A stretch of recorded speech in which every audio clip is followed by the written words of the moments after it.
केंद्रीय मंत्री ज्योतिरादित्य सिंधिया की मां राजमाता माधवी राजे सिंधिया का निधन हो गया है। वे 75 साल की थी और पिछले 2 महीने से बीमार होने से दिल्ली एम्स में भर्ती थी। उन्होंने बुधवार सुबह 9:28 पर अंतिम सांस ली। आज उनकी पार्थिव देह दिल्ली से ग्वालियर गई और अब उनका पार्थिव शरीर रानी महल में अंतिम दर्शन के लिए रख दिया गया है। सिंधिया छतरी पर उनका राजसी परंपरा के अनुसार अंतिम संस्कार किया जाएगा। वहीं डिप्टी सीएम राजेंद्र शुक्ला राजमाता माधवी राजे सिंधिया को श्रद्धा सुमन अर्पित करेंगे और ईश्वर से प्रार्थना करता हूं, कहा कि सिंधिया को इस दुख को सहन करने की शक्ति मिले। यह पुण्य क्षति है। राजमाता जी का एक विशेष प्रभाव और स्नेह समूचे इस अंचल में हमेशा से रहा है और एक लंबी बीमारी के बाद उनका हम सबको छोड़ के चले जाना सबके लिए बहुत ही दुखद है। मैं सिंधिया जी को इस गहन दुख सहने की शक्ति ईश्वर से मिले, ऐसी ईश्वर से प्रार्थना करता हूं और उनकी आत्मा को शांति मिले, ये परमात्मा से प्रार्थना है। ग्वालियर की महारानी माधवी राजे सिंधिया का बुधवार को सुबह दिल्ली में इलाज के दौरान निधन हो गया और उनकी अंतिम यात्रा ग्वालियर से निकाली जा रही है। आज उनका शव ग्वालियर आया और दर्शन के लिए रखा गया। आप साफ तौर पर देख सकते हैं कि कितना स्नेह है जनता से उन्हें और उन्हें जनता से था। आप साफ तौर पर ये पूरी भीड़ आप देख सकते हैं। जब से यहाँ लगभग 11 बजे से यहाँ जब पार्थिव शरीर रखा गया है, इसके बाद लोगों का तांता लगा हुआ है और लोग यहाँ पर आ रहे हैं और अंतिम दर्शन करना चाहते हैं। साफ तौर पर ग्वालियर ही नहीं, ग्वालियर के बाहर के लोग भी आ रहे हैं। आप साफ तौर पर देखेंगे बहुत सारे लोग यहाँ पर हैं, उनसे जाने की कोशिश करते हैं।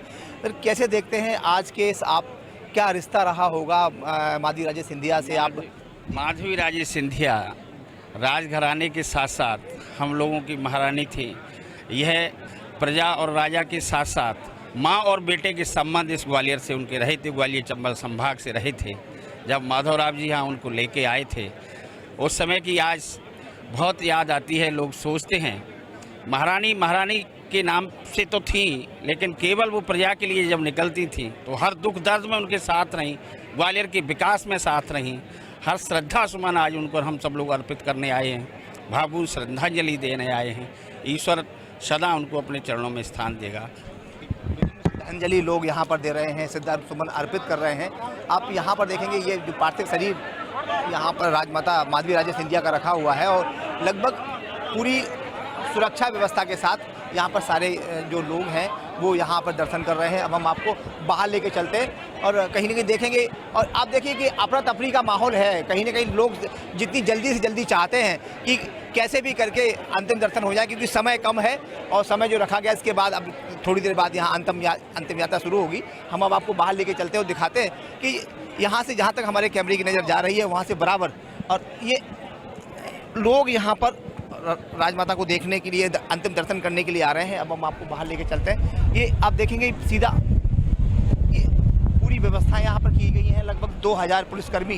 तो कैसे देखते हैं आज आप महारानी के दर्शन करने, अंतिम दर्शन करने आए? आज बहुत दुख का विषय है। हमारी राजमाता सिंधिया का देहांत होने में पूरा ग्वालियर शोक में है और आज हमको तो बहुत ही ज़्यादा शोक है।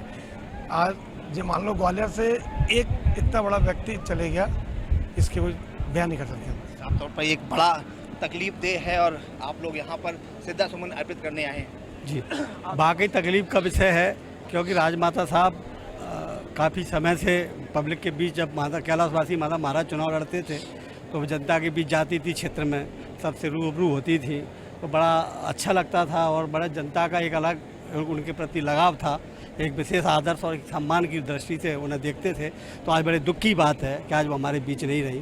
साफ तौर पर स्वदेश न्यूज भी अपने श्रद्धा सुमन अर्पित करता है और माधवी राजे सिंधिया का जो जन्म है वो 1948 में हुआ था और 1966 में माधवराव सिंधिया से उनकी शादी हुई थी। वो राजघराने से संबंध रखती थी। नेपाल के जो राष्ट्रपति प्रधानमंत्री थे वो उनके दादा थे और जब इसके पहले उनका नाम राजलक्ष्मी था। शादी के बाद उनका नाम परिवर्तन किया गया क्योंकि मराठा समाज से वो यहाँ आती हैं। उसके बाद उनका नाम माधवी राजे रखा गया।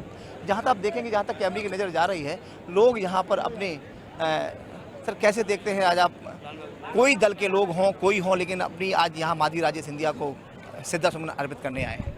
आज जैसा कि आपने कहा कि किसी भी दल के लोग हों, लेकिन राजमाता साहब को अंतिम दर्शन के लिए, उनको अंतिम विदाई के लिए, अंतिम विदाई देने ग्वालियर ही नहीं समूचे मध्य प्रदेश के विभिन्न कोने से लोग, और मैं कहूँ भारत देश से भी कोने से लोग पहुँचे हैं और सब राजमाता साहब को अंतिम विदाई देना चाहते हैं, और मैं अपनी ओर से भी उनको श्रद्धांजलि अर्पित करता हूँ। बहुत सारे लोग हैं, किसी भी दल के हों, चाहे किसी भी समाज के हों, किसी भी जाति के हों, किसी भी धर्म के लोग हों, अपने यहाँ श्रद्धासुमन अर्पित कर रहे हैं। अपने कहीं ना कहीं अब जहाँ तक हमारे कैमरे की नज़र जा रही है, आप देखेंगे यहाँ पर बहुत सारे लोग हैं इस समय, वो अब श्रद्धासुमन अर्पित कर रहे हैं। इस वक्त हमारे साथ है तुलसी सिलावट, उनसे जानने की कोशिश करते हैं। सर चल रहा सर, कैसे एक लास्ट आप एक श्रद्धासुमन अर्पित कैसे देखते हैं माधवी राजे सिंधिया? आज आप जानते हैं हमारे लिए दुख का पहाड़ टूटा है। हमारी राजमाता इस अंचल के नहीं, पूरे मध्य प्रदेश की जो आस्था का केंद्र, विश्वास का केंद्र, प्रेम का केंद्र आज हमारे बीच में नहीं है। मैं ईश्वर से प्रार्थना करता हूँ, ईश्वर अपने चरणों में स्थान दे और सिंधिया परिवार पर जो वज्रपात हुआ है इसको सहन करने की शक्ति दे। विशेष स्नेह मिला है माता का? एक बेटे के रूप में माँ का प्रेम राजमाता जी का मुझे सदैव मिला है। मैं हमेशा कृतज्ञ हूँ, ऋणी रहूँगा। मंत्री तुलसी सिलावट कहीं ना कहीं वो दुखी भी हैं और भावुक भी हो रहे हैं कि एक आज जिस तरीके से उन्हें पूरा परिवार का और पूरे घराने का स्नेह मिला है। इस वक्त हमारे साथ हैं मुन्नालाल गोयल जी। सर कैसे देखते हैं, आप काफ़ी करीब रहे इस परिवार के और कहीं ना कहीं जब से, तो कैसे देखते हैं आज का दिन आपके लिए कितना बड़ा भारी दिन कहेंगे इसे? ये क्षति खाली सिंधिया परिवार के लिए नहीं है। मैं समझता हूँ कि पूरी ग्वालियर जनता, अंचल की जनता में असीम दुख है। हजारों कार्यकर्ताओं का मन दुखी है, सभी लोग गमगीन हैं, क्योंकि उनका रिश्ता कोई पॉलिटिकल नहीं था। उनका रिश्ता एक प्यार का रिश्ता था, परिवार का रिश्ता था। तो लोग महसूस करते हैं कि परिवार का एक मुखिया हमारे बीच से चला गया और इसकी क्षति संभव नहीं है। लंबे समय तक ये मन में एक फीलिंग रहेगी कि राजमाता जी हमारे बीच से चली गई। उनका आशीर्वाद तो बराबर रहेगा आपके? निश्चित तौर पर जहाँ भी रहें, हम सब कार्यकर्ताओं के प्रति उनका आशीर्वाद हमेशा बना रहेगा। ईश्वर से मैं कामना करता हूँ कि इस सिंधिया परिवार के लिए एक संकट की घड़ी है, ईश्वर शक्ति दे इस सहन करने की, इस दुख को, और ईश्वर अपने चरणों में उनको स्थान दे, ऐसी हम कामना करते हैं।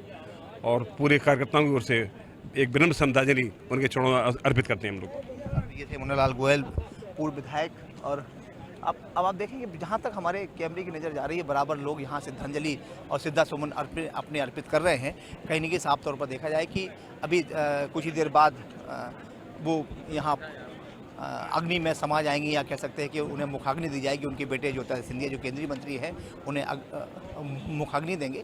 और एक थोड़ी दूर यहाँ पर जो छतरी है जहाँ इनके पूर्वज बराबर कह सकते हैं कि वहाँ उनका अंतिम संस्कार होता रहा है, कुछ ही देर बाद उन्हें यहाँ से मुखाग्नि दी जाएगी।